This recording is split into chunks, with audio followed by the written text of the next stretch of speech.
Iris y este es el resumen de lecturas de junio. Otra vez, casi todo lo que leí fue en digital. Until I Meet My Husband de Ryosuke Nanazaki. Ryosuke Nanazaki es un activista por los derechos de la comunidad LGBTIQ en Japón, específicamente por el matrimonio igualitario. Él y su marido, que también se llama Ryosuke, son la primera pareja del mismo sexo que se ha casado en Japón. En Japón no está permitido el matrimonio igualitario, pero pudieron hacerlo por el rito shintoísta. Entonces fue un matrimonio religioso, pero antes de ellos nadie había podido hacerlo. Y aún así, pues tuvieron que enfrentar como muchos problemas para poder llevarlo a cabo. Estas son unas memorias, hay quienes los definen como una recopilación de sus ensayos. Para mí son unas memorias en las que él cuenta su vida como un hombre gay amanerado en Japón. Habla sobre toda esta homofobia que enfrentó desde que él era muy niño, antes de que él mismo como que entendiera que era diferente a todos sus compañeros heterosexuales.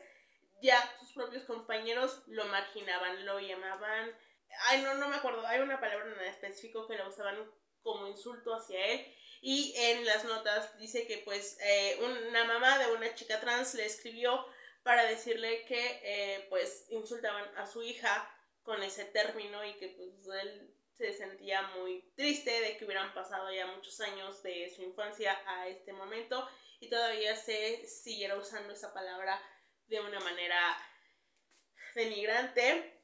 Entonces cuenta pues eso, ¿no? Toda la cuestión de estar en el closet, de negarse a sí mismo su propia orientación sexual, porque o sea, no puede ser, sus crushes con sus mejores amigos heteros con los que nunca pues pudo hacer nada, nunca podía hablar con alguien sobre eso porque estaba en el closet, y el cómo sale del closet y lo que representa para él.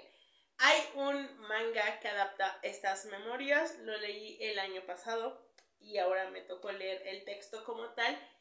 Y diría que aunque la esencia es la misma, es muy diferente. El manga es muy dramático, muy trágico. Y no es que este libro no lo sea, sobre todo la primera parte, como que cuando sale del closet cambia un poco el tono.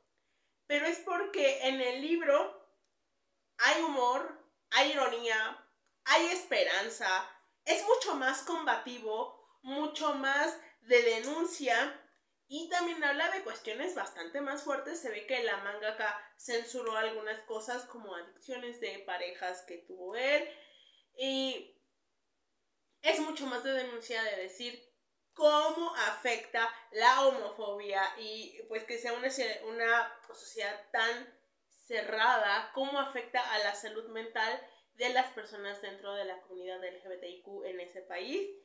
Y si es como un tono diferente, la primera parte se me hizo un tanto pesada, ya cuando sale del closet toma otro ritmo, pero es un texto muy interesante para quienes estamos desde este lado del mundo y que no sabemos exactamente cómo es la situación allá. Bueno, aquí está contado en las propias palabras de Ryosuke. También terminé La estatua de sal de Salvador Novo. Estas son también unas memorias de Salvador Novo, pero son unas memorias bastante peculiares porque él las empezó a escribir pues en su juventud. Se publicaron como por entregas en algunos medios donde él colaboraba, pero no fueron recopilados sino hasta después de su muerte.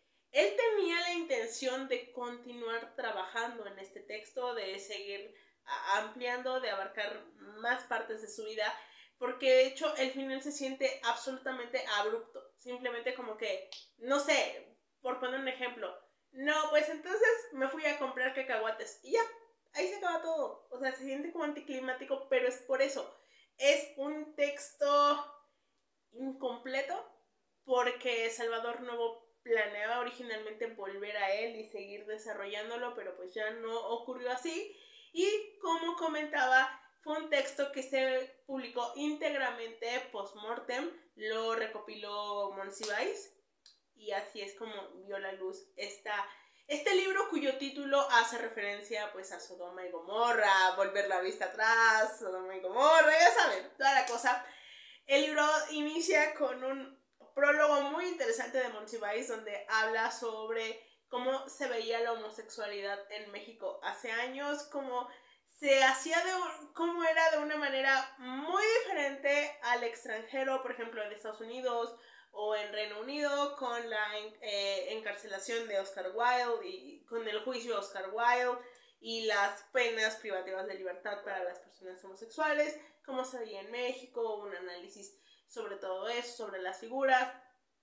Salvador Novo fue un pues escritor, periodista, poeta, dramaturgo, cronista, que surgió del movimiento de los contemporáneos, que estaba financiado por Antonieta Rivas Mercado. El movimiento de los contemporáneos es algo que surge en México por ahí de los 20 y que busca un poco modernizar la literatura mexicana.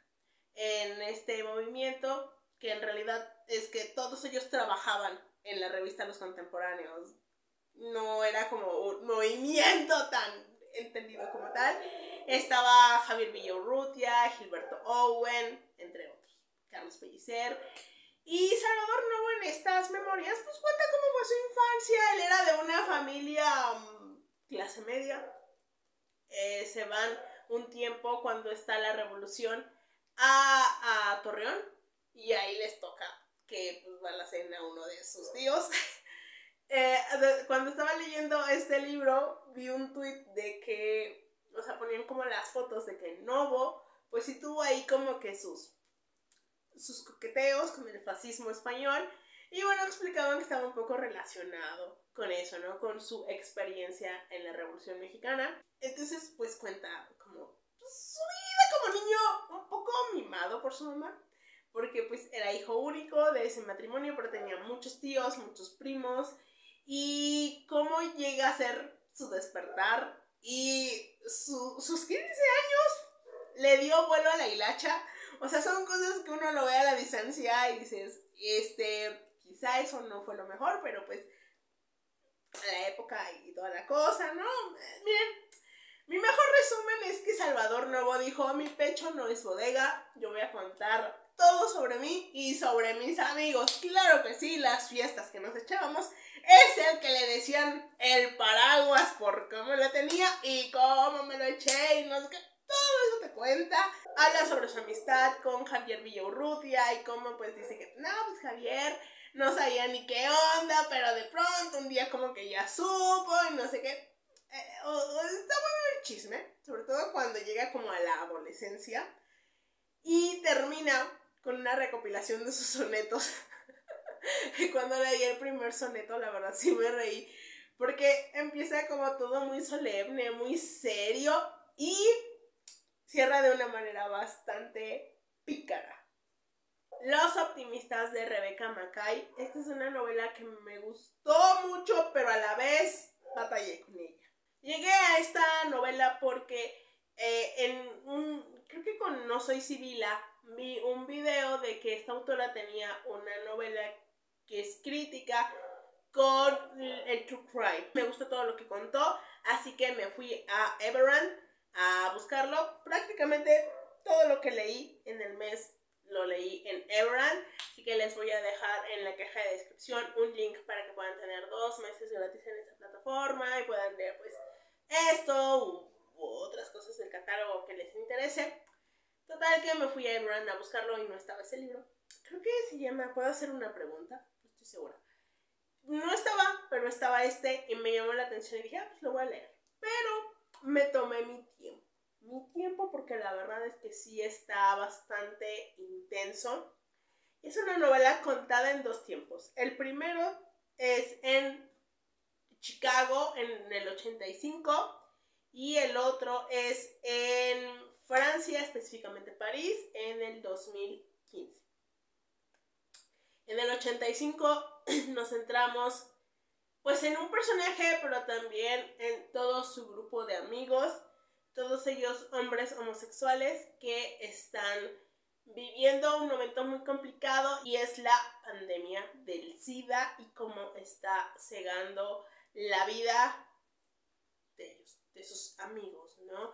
Una enfermedad que al principio ellos ven como lejana, un rumor de algo de lo que no se tenía como mucha información, y poco a poco empiezan a ver cómo sus amigos, cómo sus parejas se van quedando en el camino, en medio de la indiferencia gubernamental, en medio del maltrato por parte del personal de salud, del abandono por parte de sus familias, que quizá ya los habían abandonado cuando salieron del closet y los vuelven a abandonar cuando hacen, pues, cuando tienen el diagnóstico.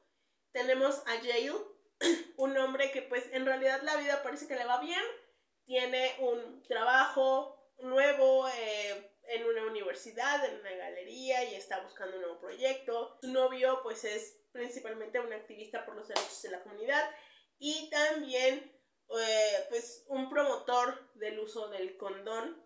Explican mucho el por qué el difundir que los hombres usaran condón no era algo tan fácil, por qué lo veían mal, porque ante la idea de las autoridades de que se cerraran los saunas, la comunidad gay se negó, porque se veía como una manera de replegarlos, de arrebatarles sus espacios, de mandarlos a la sombra, no como una estrategia que importara, sino como un arma contra ellos.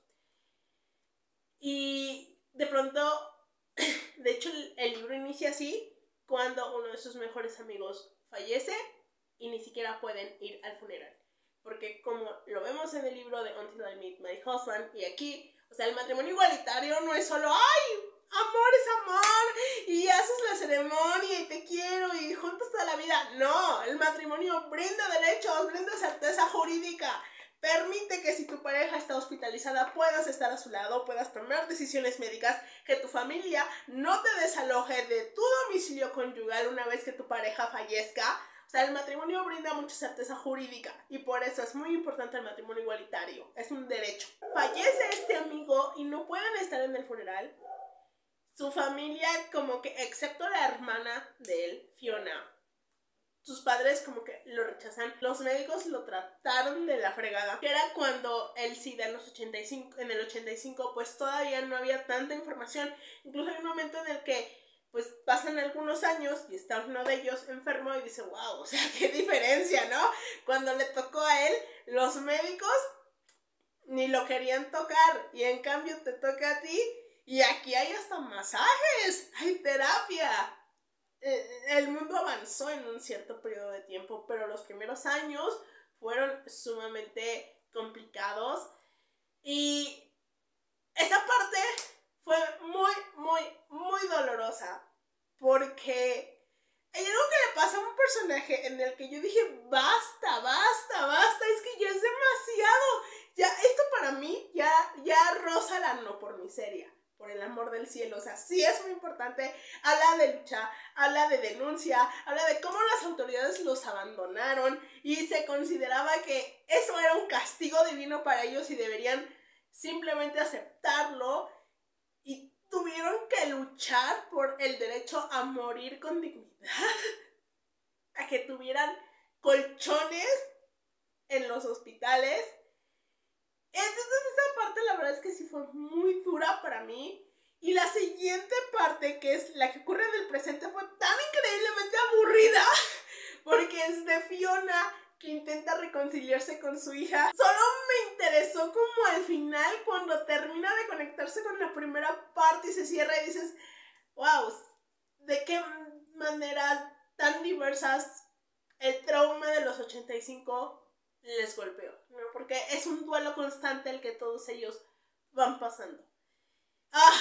Entonces sí me gustó, pero sí es un libro muy intenso, muy doloroso, al menos a mí me lo parece. Antes que anochezca, de Reinaldo Arenas, otras memorias. O sea, miren, entre este y el anterior yo dije, por Dios santo, necesito tregua, necesito gente queer feliz, porque ya mucho dolor. Esta estas son unas memorias del escritor cubano Reinaldo Arenas, quien fue un escritor cubano de la época de Gabriel García Márquez. De hecho, ganan un premio, creo que el mismo premio al mismo tiempo o algo así, pero comparten un premio.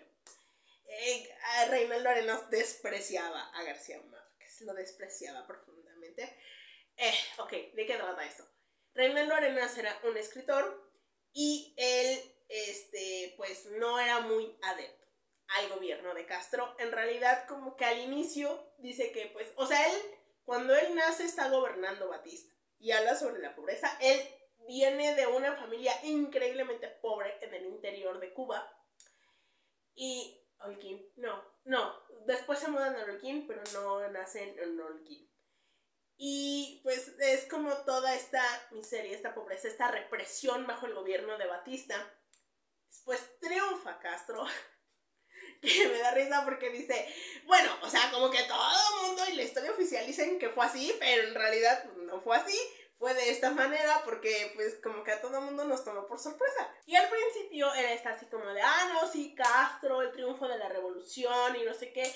Pero cuando él se va como a la universidad, todo, como que empieza a ver esos cambios y no le gustan mucho cuando Castro pues declara el socialismo y toda la cosa, como que él está un poco desencantado, pero pues X. Y entra a trabajar en pues como una gran biblioteca, digámosle, y empieza a escribir. Y empieza como el mayor conflicto cuando la censura. O sea, él le molestaba muchísimo la censura, el que sus textos tuvieran como que ser retenidos, si no hacía odas a Castro u odas a la revolución, o todo tenía que ser bueno, o quitar la homosexualidad. Él era un hombre gay y la homosexualidad pues estaba prohibida. Entonces pues como que se la pasa, como que todo el mundo sabía quiénes eran gays, pero pues mientras no lo hicieran muy abiertamente podían sortear un poco los problemas. Y habla mucho sobre pues el grupo de escritores en Cuba. Hay unos a los que él desprecia muchísimo porque los considera como muy trepadores a base de lambisconería. O sea, son mediocres, pero gracias a relacionarse con las personas correctas logran escalar, mientras que gente a quien él considera muchísimo más talentosa, como son homosexuales o se niegan a caer en la censura, su destino es diferente, es el olvido. Menciona, por ejemplo, a José Lezama, que muere pues bastante solo, y eso a él lo molesta muchísimo porque es que José Lezama era uno de los más grandes autores cubanos y que no merecía eso. A Virgilio Piñera, a Lidia Cabrera. Lidia Cabrera se le encuentra cuando huye a Estados Unidos en Florida. O sea, no creo que porque él odiaba a Castro era así como que full Estados Unidos. No, también aborrecía a Estados Unidos. Aborrecía el capitalismo también, parejo. Y odiaba a Florida. O sea, como que la comunidad en el exilio, la comunidad cubana en Florida la aborrecía, se le hacía como una caricatura de Cuba, a revistas, lo peor, ¿no? En este libro habla mucho sobre pues sus aventuras erótico-festivas. Hay algunas cosas donde yo sí siento que de verdad le puso mucha crema a sus tacos. Mucha, miren, todas las memorias son así. En todas las memorias siempre va a estar la duda de qué se inventó, qué quitó, qué le dio más brillito. Supongo que es natural. Incluso cuando cuentas una anécdota así en corto, le embelleces un poco, pues imagínense en unas memorias. Entonces sí tiene algunas cosas donde yo dije, sí lleva mucha crema en tus tacos. Como cuando lo hace por primera vez y piensa en su mamá, es como de ¿qué? O sea, entiendo que ese es como el Reinaldo adulto reconstruyendo ese recuerdo, porque pues en la infancia sería como muy raro. O cuando lo están persiguiendo y termina en un trío, es como, por Dios santo. Sí, ahí sí te metiste crema en sus tacos. Que también debido al contexto, es decir, el año en el que pues, todo eso pasó y se escribió en los 90s, creo, y pues, el mismo contexto en el que él creció, hay homofobia interiorizada. O sea, él era como muy abierto, no hay como una culpa de ser homosexual, pero el cómo se expresa, ¿no? El cómo de... El amor, o sea, como el amor del matrimonio y para toda la vida, eso no es para los homosexuales. Nosotros no sabemos amar o no es que... Pero tiene que ver un poco con esta homofobia interiorizada, el entorno, la época, todo. Reinaldo me parece un muy buen narrador. Sobre todo se nota en ese último capítulo. En el prólogo te dice qué onda con tu salud. Y el libro como que va avanzando y nunca lo menciona y dije, bueno, no sé. Y llega ese último capítulo que conecta con el prólogo. Y se cierra. Y luego la carta con la que termina el libro es doloroso porque Reinaldo dice en varios momentos, hay mucha rabia en este libro. Rabia, nostalgia, tristeza, añoranza. Dice todo lo que el exilio le hizo. Y en esa rabia, en ese dolor, dice que nunca se ha sentido realmente libre. Porque creció bajo el gobierno de Batista, después Castro, después el gobierno de Estados Unidos. Entonces él nunca se sintió realmente libre, siempre dominado por gobiernos a los que despreciaba. Entonces cuando termina, la verdad es que lo que yo sentí es, bueno, espero que Reinaldo Arenas esté descansando y haya encontrado finalmente paz. Y pues después de este libro, la verdad es que quedé con ganas de leer más literatura cubana. También terminé Maurice de A.M. Forster, que fue la lectura de junio de Leer en Compañía. Este es un clásico que se me antojó por TikTok. A ver, puedo decir que el libro me gustó. En general entiendo por qué es un clásico, por qué fue importante en su momento. Pero Maurice me cayó de la fregada, ¿ok? Miren, este es un libro que, al igual que La Estatua de Sal, se publicó póstumamente. Se escribió por ahí de 1900, es una novela eduardiana, por ahí de la época de Oscar Wilde, pero se publicó hasta la muerte del autor porque Forster tenía miedo de que pues la censura recibiera pues un castigo por haber escrito eso. Recordemos que la homosexualidad era ilegal en aquellos años, ¿ok? O sea, entonces las preocupaciones de Forster eran legítimas, pero Forster quiso escribir este libro porque deseaba un final feliz con toda la situación política que había. Aquí tenemos a Maurice, quien es un chico que nos dicen que es bastante promedio, no es como ni muy listo, ni muy guapo, ni muy rico, ni nada, bastante promedio, bueno, de familia más o menos acomodada, porque pues va a universidades donde va la gente de recursos del Reino Unido. Y en uno de sus cursos conoce a Clyde y se enamora. Y tienen una relación, pero una relación bastante peculiar porque Clyde está muy influenciado por los filósofos griegos y cómo ellos veían las relaciones entre hombres y todo. Y pasan cosas. Es la mejor forma en la que lo puedo definir. Debo admitir que el libro está dividido en 4 partes. La primera parte yo no entendía a dónde iba la historia. O sea, sabía a grandes rasgos de qué trataba. Pero es que la primera parte es como origen familiar de Maurice y sus clases y cómo le enseñan pues como que la florecita y las abejitas para tener hijos y todo, y va a la escuela y tiene como un crush que él no termina de entender. Y así se queda la primera parte. Pero a partir de la segunda, pues ya se pone mejor. La cosa es que, miren, Maurice era insoportable. Yo sé que era un hombre de su época. Un hombre blanco, con dinero, lo cual era clasista, aporafóbico, misógino. Todo. Una lista de virtudes de aquí a acá. Hay un momento en el que de verdad yo ya estaba así, por Dios santo, cuando se pone a decir que pues los pobres no tienen sentimientos, los pobres no pueden sentir como ellos y que si se cambiaran lugares serían incapaces de entenderlos, no sé qué. O sea, trataba mal a sus hermanas y a su madre, porque él era la cabeza de la familia y todo. Les digo, o sea, un tipejo, y por eso hacía como que me cayera mal. Pero al mismo tiempo, pues la verdad es que sí quería que tuviera un final feliz. Con todo lo insoportable que me parecía. Pero precisamente por todas esas características de Maurice, me sorprendió de quién se enamora al final. Porque era de, ¿en serio? ¿Y te enamoras realmente? ¡Wow! ¡Wow! Tiene una parte en donde pues, la explicación a eso, que no nos la da el autor, pero pues uno la razona, es bisexualidad. Pero está tratado de tal manera que siento que cada vez que vuelvo a ver este comentario de curar la homosexualidad, pues aunque fuera gripa, me voy a acordar de este libro. Me voy a acordar de este libro, aunque yo entiendo que la explicación es bisexualidad, pero ¿por qué eso no lo explicó Forster en sus páginas finales? En fin, el final me gustó mucho porque Alec me cayó muy bien porque Alec no se deja.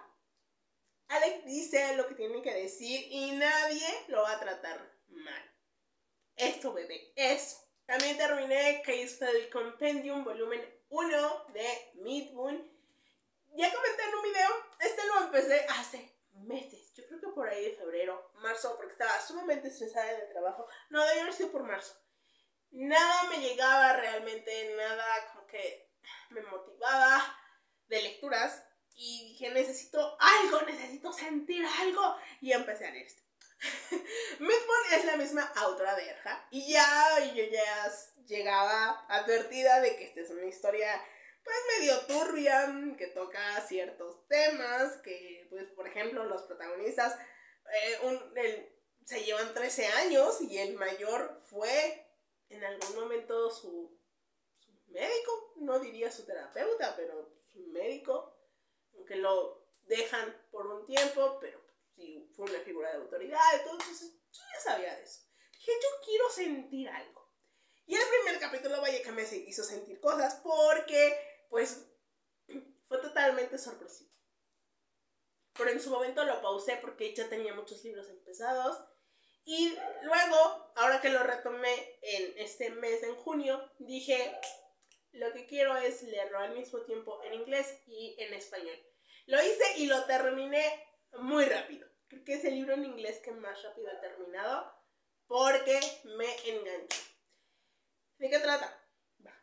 Tenemos a Heiju, quien es un chico de 19 años que viene de una familia muy, muy, muy rica. Todo esto ocurre pues en China, pero no China. Y él entró a la universidad, en una universidad de artes, para estudiar coreografía, dirección, algo así. Y él está enamorado de Xie Shui, quien era pues como una amiga de la infancia, aunque ella es 5 años mayor que él. Pero más que amiga de la infancia, él ya es hermana menor del que fuera su médico cuando él era niño. Porque Heiju tiene una enfermedad mental muy particular que se llama ébola mental. Sí, Midmoon pudo haberle metido un poco más de imaginación al nombre, pero bueno. O sea, esa enfermedad no existe como tal. Se supone que solo ha habido 4 personas en todo el mundo que han tenido esa enfermedad. Y Heiju es el 4. Los otros 3 han fallecido. Y es una enfermedad que, entre muchas otras cosas, hace que la persona experimente como unas emociones muy, muy intensas, incluida la rabia y la necesidad de violencia, y tienen como sed de sangre. O sea, son como muy, muy volátiles, muy impulsivos, muy agresivos. Entonces, pues se lo diagnostican cuando él es niño, y después de muchos médicos llega Xie Qingsheng, no, Qingsheng, yo creo que se pronuncia, cuando él tiene 7 años. Xie Qingsheng también era joven, le lleva 13 años, entonces era un médico como de 21 años. Cuando leí esa parte de ¿cómo es posible que a los 21 años ya se haga responsable de esa situación? Pero Midmoon lo resume como, es ficción, es ficción. Si no puedes pasar por alto ese detalle, pues no sigas. Y fue su médico por 7 años y después se fue. Y pues Heshue no tiene como los mejores recuerdos de él. O sea, como que en general los médicos no le agradan. Y el que lo haya dejado no hizo que pues su opinión mejorara. Y se reencuentran ahora que pues Heshue quiere andar. Ahora que Heiju quiere andar con Heshue. Y pues como que pasan cosas. Me refiero a que es una historia de ciencia ficción. Al inicio es notorio porque hay ciertos elementos. Y conforme va avanzando, o sea, en el segundo libro pues es más claro. Pero hasta donde yo entiendo, la historia después se volvía mucho más de ciencia ficción. Esta novela habla mucho sobre la salud mental, sobre los enfermos y cómo son tratados por la sociedad y por el sistema de salud. Hay un momento en el que van a un hospital psiquiátrico y el tono, la inspiración sí se siente como estas películas donde te lo muestran lugares aterradores y no sé qué. Y dije, no me agrada del todo cómo lo está retratando Midwin. Pero después toma un giro y hace la crítica, ¿no? A cómo estas personas son abandonadas muchas veces por sus familias, por el sistema, cómo son despojadas de su humanidad. Hay un momento muy claro en donde le hacen algo a una paciente y dice, bueno, pues, ¿qué podía hacer? ¿Denunciarlo? ¿Le iban a creer al médico de fama internacional respetado o a mí? Y habla sobre mucho de eso, sobre el abandono, sobre la deshumanización hacia estas personas. Es un libro muy introductorio, con momentos muy divertidos, porque pues ellos se llaman de la fregada. Xie Qingcheng es un tipo muy rígido, muy de seguir las normas, muy de respetar las estructuras de yo soy el mayor, entonces hago lo que... Entonces tienes que hacer lo que yo te diga porque soy tu superior. Y eso causa como que muchos choques. Además, ambos se definen a sí mismos como muy heterosexuales y muy homofóbicos. Hay un par de escenas donde dije, hey you, eso no me parece muy heterosexual. Pero realmente ese chiste dejó de hacerme gracia como después de la tercera vez. Por suerte en el segundo ya no es tanto. Sí lo mencionan como un par de veces, pero hasta ahí. Y pues fue como una buena introducción. El segundo me está gustando mucho más. Y ya. Luego terminé 10 cosas que quiero hacer antes de cumplir los 40 años de Mamita. Y se llama 40 Meitni Shintai. Ay no, olvídenlo. No sé pronunciar los números en japonés. Y este pues es un BL de romance. Nuestro protagonista va a cumplir 40 años, le faltan unos meses y pues se siente un poco triste porque sus últimos cumpleaños han sido bastante solitarios y con el trabajo y todo, su vida es aburrida. Entonces hace una lista de cosas que quiere hacer antes de cumplir esa edad, bastante inocentes, como pues, renovar el vestuario, ir a comprar parfums, ir a comprar a X pastelería, no sé qué, y conseguir su novio. Realmente no es como algo en lo que él pensara mucho, pero lo puso ahí. Y su compañero de trabajo, que en realidad es su subordinado, lee la lista y le dice, yo te voy a ayudar. Y aparte, pues como que empiezan a andar. Es una historia muy sencilla, es un tomo único, aunque creo que van a sacar una continuación. Aunque me recordó un poco a Old Fashioned Cupcake, en el sentido de este oficinista solitario que no tiene pareja y que pues ve cómo le avanzan los años y su subordinado mucho más joven se enamora de él y le hace descubrir la vida. Está divertido, está lindo, no hay más. The Way She Was Interested, It Wasn't at All, de Sumiko Arai. Este es un Yuri, un Girls Love, que me pareció increíblemente tierno. Aquí tenemos a Aya, quien es una chica pues bastante popular en la escuela, pero sus gustos musicales son tipo Blur, Aerosmith, Nirvana, cosas así.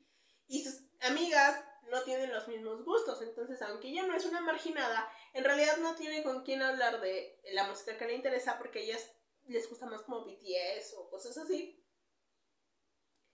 Y va a una tienda de discos y conoce a este chico que se le hace súper cool, misterioso, interesante, con gustos musicales idénticos y todo. Lo que no sabe es que este no es un chico, es Mitsuki, su compañera de escuela, la chica que se sienta a su lado, que es como más tímida, más, pues no tanto tímida, pero más como solitaria, que no quiere relacionarse con sus compañeros. O sea, es una chica, pero no lo sabe, tiene un super crush en él. Son hermosas, las amo, ya por favor, bésense. Y finalmente leí el tomo 1 de Kaiju número 8 de Naoya Matsumoto. Hasta el revés. Resulta que en Japón, pues, aparecen muchos kaijus, muchos. Entonces, pues tienen su fuerza de autodefensa que los combate. Y Kafka, nuestro protagonista, es un hombre de 32 años que cuando era niño o adolescente quiso estar en esa fuerza de autodefensa, pero nunca lo logró. Fracasó año tras año que se presentó a los exámenes físicos y ahora que tiene 32 años, pues ya llegó al límite de edad permitida y se ha rendido. No pudo cumplir su sueño por más que lo intentó y ahora trabaja en el sistema de limpieza, porque cuando pues el sistema de autodefensa vence a un kaiju, llega el momento de limpiar todos los destrozos y diseccionar a los kaijus, y ahí es donde trabaja Kafka. Ha tenido que ver cómo su sueño de la infancia queda atrás y se dedica a un trabajo monótono que no lo llena. Y sufre por eso. Pero pues, ¿qué remedio, no? Tiene 32 años, ya no es un veinteañero con toda la vida por delante, ya el físico no es el mismo, ya tiene su cita chelera. Y un día, por cosas que no se han explicado, termina fusionándose con un kaiju. Y pues tiene que mantener escondida su identidad. Y Ichikawa, su compañero de trabajo, le dice, oye, pues vuelve, o sea, ¿por qué te das por vencido? Intenta de nuevo entrar en la fuerza de defensa. Y lo hace, pero pues tiene que, les digo, mantenerse escondido porque quieren atrapar al kaiju número 8, o sea, a él. Vi el anime, me gustó mucho, lo vi cada semana y dije, cuando termine la temporada voy a empezar el manga. Así lo hice, no lo he seguido porque me enfermé y toda la cosa, pero me gustó la historia, o sea, no me parece como la joya de la corona en lo que llevo, pero el hecho de que el protagonista sea un treintañero que quiso, no sé, ser un héroe y pues no, el físico no le dio, nunca lo logró.